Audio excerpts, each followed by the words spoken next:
My name is Beck. I'm a model that you might recognize from some of the past Cabby Scoop runway shows, and I'm here to teach you about some fun beauty DIY tutorials.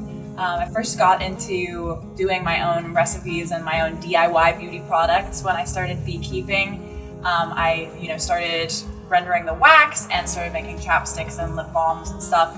And then also when I was traveling abroad, I noticed that in South America and Europe, a lot of products are using a lot of herbs and natural materials. And so I started experimenting, making my own essential oils and using them in hair and beauty products.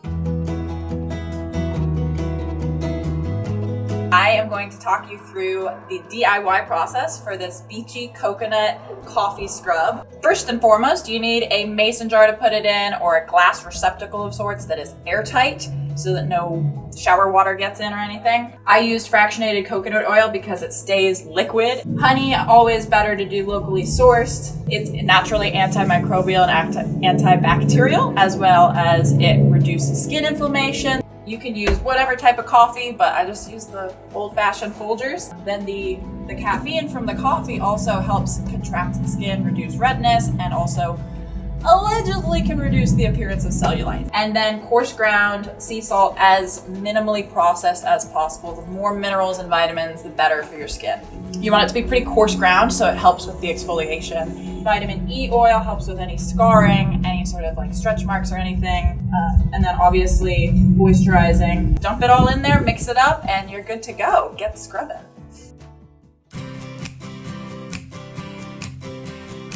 I'm here to talk you through the recipe for the herbal sea salt spray. First and foremost, you need little spray bottles.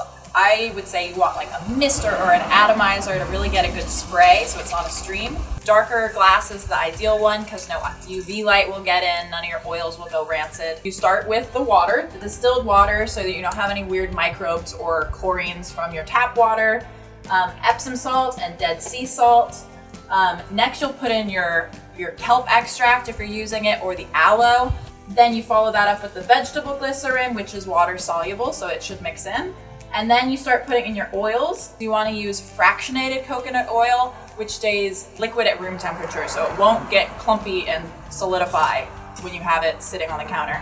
And then all of your oils, you got the argan oil, the vitamin E oil, and then the essential oil blend of your choosing, which is, good for your hair, but also smells nice. And then you just need a little funnel, and you need a whisk so you can whisk it up really well before you pour it into the bottles, because otherwise you might not have an even distribution of the water and the oils. And then you can just spritz and be beachy.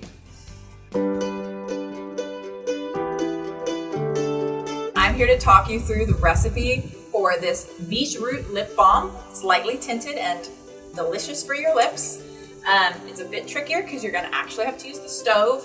I suggest using a double boiler, or my favorite is just a glass measuring cup in a pot of boiling water. So you're gonna wanna start with the solids. So you're gonna do the virgin coconut oil. Use the virgin as opposed to the fractionated because you actually want it to be solid at room temperature.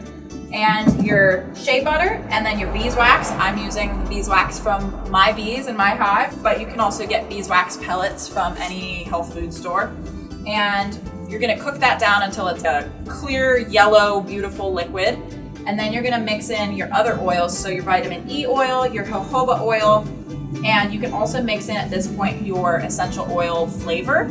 I went with peppermint because it's tried and true. And then slowly you're gonna mix in the beetroot powder. You can use a whisk or just a spoon. You wanna do it slowly so it doesn't clump. Cook it down for a couple of minutes so that the red from the beetroot really gets thoroughly mixed and really leaches out into the rest of the liquids. At that point, you can take it off. You can use your measuring cup to pour it into the little tins, or you can use a medicine syringe to actually suck up the liquid and put it into the little tins or tubes or jars, whatever you choose to do. And then it should set really fast. Mine only took a couple of minutes to set, totally solid, and then they're ready to go.